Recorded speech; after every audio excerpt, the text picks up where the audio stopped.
ईरानी security chief Ali Larijani की शहादत के बाद इसराइल के दारुल हुकूमत तेल अवीव पर शदीद हमले। इसराइली मीडिया के मुताबिक हमले में 2 अफराद हलाक और मुतादिद जख्मी हुए। कई अहम फौजी इमारतें तबाह, जानी नुकसान की भी इत्तलात हैं। मेडिकल कोर और फौजी भर्ती मराकज़ भी हमले की जद में आए। ईरानी सरकारी टीवी के मुताबिक तेल अवीव को क्लस्टर वॉरहेड्स ले जाने वाले मिसाइलों से निशाना बनाया। ईरानी पासदारान इनकलाब ने दावा किया है कि नए हमले में मिसाइल 100 से ज़ायद अहदाफ पर लगे हैं और इसराइल में 200 अफराद हलाक और जख्मी हुए।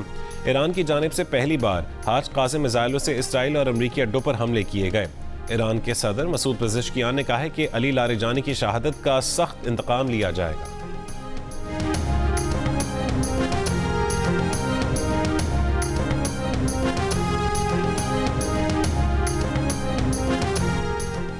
ईरान ने सिक्योरिटी चीफ अली लारिजानी की शहादत की तस्दीक कर दी।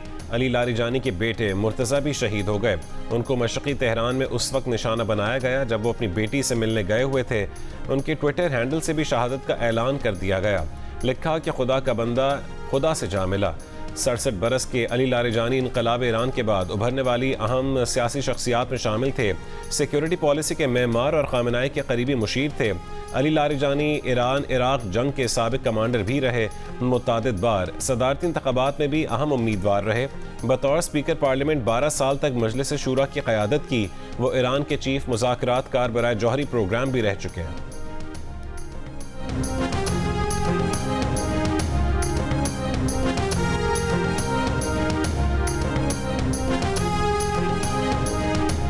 सऊदी अरब की दारुल हुकूमत रियाद में अरब और इस्लामी ममालिक के वज़रा ख़ारजा का इजलास आज होगा। सऊदी वज़ारत ख़ारजा के मुताबिक इजलास में इलाक़ाई सलामती और इस्तेहकाम को सपोर्ट करने के तरीक़ों पर तबादला ख्याल किया जाएगा।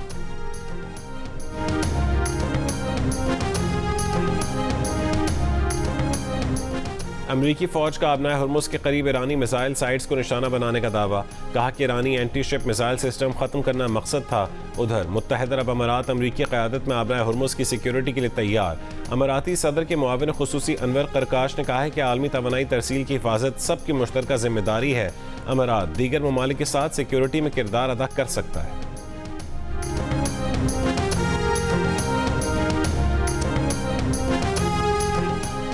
अमेरिका जैसे ताकतवर मुल्क के सदर के तौर पर कहना चाहते हैं कि हमें किसी की मदद की ज़रूरत नहीं।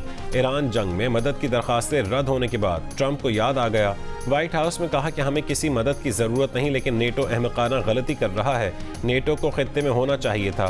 फ्रांसीसी सदर की जानिब से हुर्मुज़ खुलवाने के ऑपरेशन में हिस्सा न लेने के बयान पर ट्रंप ने कहा कि मैक्रोन जल्द ओहदे से सुबुकदोश हो जाएंगे।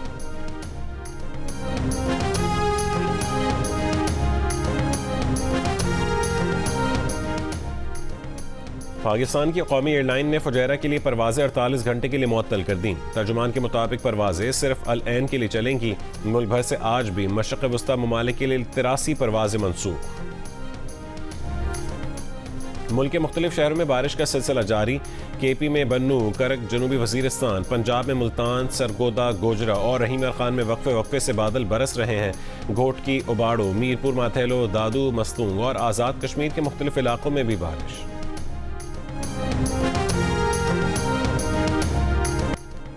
रूस ईरान के साथ सैटेलाइट तस्वीर और ड्रोन टेक्नोलॉजी शेयर कर रहा है। अमरीकी अखबार का दावा। कहा कि रूस ईरान के साथ इंटेलिजेंस शेयरिंग और अस्करी ताउन बढ़ा रहा है। आलमी एटमी तवानाई एजेंसी ने कहा है कि ईरानी हुक्काम ने बो शहर जौहरी पावर प्लांट के अहाते में एक मिसाइल गिरने का बताया है। हमले में जौहरी पावर प्लांट को नुकसान नहीं पहुंचा और ना कोई जख्मी हुआ। रूसी जौहरी इदारे की ईरान के बो शहर न्यूक्लियर पावर प्लांट पर हमले की मजम्मत। कहा कि कशीदा सूरत हाल में कमी के लिए हर मुमकिन कोशिश की जाए। न्यूक्लियर प्लांट के इर्द गिर्द ताबकारी की सतह मामूल के मुताबिक है। न्यूक्लियर पावर प्लांट पर हमले में कोई जख्मी नहीं हुआ।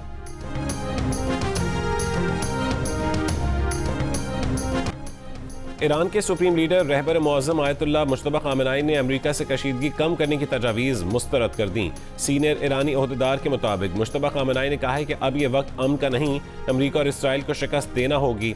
अमेरिका को ईरान के नुकसानात का हर्जाना अदा करना होगा। कशीदगी कम करने की तजावीज़ 2 सालिसी ममालिक ने भेजी थी। ईरानी ओहदेदार का कहना है कि इंतकाम के मामले पर रहबर मुअज़्ज़म का मौक़िफ़ इंतहाई सख्त और संजीदा है। रूस में ईरानी सफ़ीर ने सुप्रीम लीडर मुश्तबा खामनाई की रूसी अस्पताल में ज़ेर इलाज होने की तरदीद कर दी। इससे पहले बाज़ मीडिया रिपोर्ट्स में दावा किया गया था कि मुश्तबा खामनाई को रूसी फ़ौजी जहाज़ से मॉस्को पहुंचाया गया, जहां उनका हंगामी ऑपरेशन किया गया और वो अब मॉस्को ही के एक अस्पताल में ज़ेर इलाज है।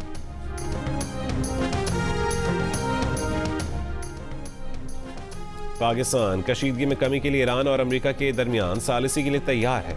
वफाकी वज़ीर इत्तलात अताउल्लाह तारड़ की अरब मीडिया से गुफ्तगू, कहा कि पाकिस्तान ने पहले भी तनाज़ात के हल के लिए कामयाबी से सालिसी का किरदार अदा किया था। पाकिस्तान ईरान पर हमलों की मजम्मत और खलीजी ममालिक के साथ इजहार यकजहती करता है। तालिबान का अस्पताल पर बमबारी का इल्ज़ाम बेबुनियाद है। अफगान तालिबान ने पहले भी गुमराह कुन खबरें फैलाई थीं। पाक फौज के हमले दहशतगर्दी फैलाने वाले कैंपों पर मरकूज रहे। पाकिस्तानी फौज ने अफगानिस्तान में शहरी आबादी को निशाना नहीं बनाया। प्रोग्राम आज शाहजेब खानजादा के साथ में गुफ्तगू में कहा कि 400 अमवात का दावा करने वाले एक वीडियो नहीं ला सके और 2 पोस्टें डिलीट कर चुके हैं। पूरे काबुल में हमले के बाद शोले दिखाई दिए और धमाके हुए क्योंकि वहां बारूदी मवाद था।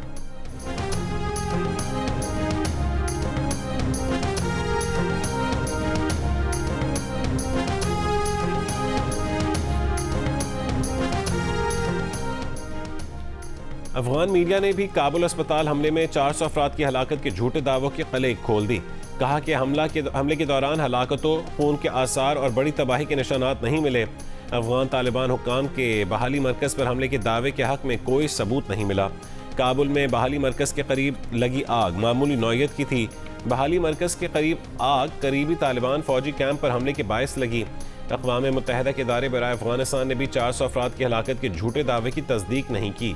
अफगान मीडिया के रिपोर्टर्स ने भी अस्पताल में मौजूद ऐनी शाहिदीन के जरिए तालिबान रिजीम प्रोपेगेंडा आश्कार किया। इस वक्त काबुल सेंट्रल अस्पताल में 15 जख्मी ज़ेर इलाज हैं।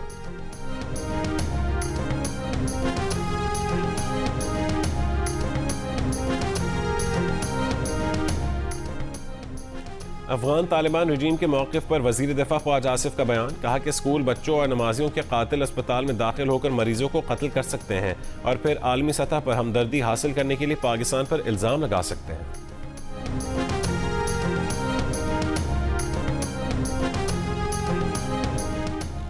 सदर आसिफ अली जरदारी ने यौम पाकिस्तान परेड मनसूख करने की मंजूरी दे दी। तेल बहरान और किफ़ायत शारी इक़दामात के पेश नज़र 23 मार्च की तक़रीबात मनसूख। तमग़ों की तकसीम की तकरीब 28 अप्रैल को मुनक़्क़िद करने का फैसला। और नेशनल T20 कप के पहले सेमीफाइनल में कराची वाइट्स ने सियालकोट को 5 विकेटों से हरा दिया, जबकि लाहौर और एबटाबाद के दरमियान होने वाले दूसरे सेमीफाइनल में बारिश के बायस एबटाबाद ने फाइनल के लिए क्वालिफाई कर लिया। इवेंट का फाइनल कराची वाइट्स और एबटाबाद के दरमियान आज पेशावर में होगा। मैचेस जियो सुपर से बराह रास्त नशर किए जाएंगे।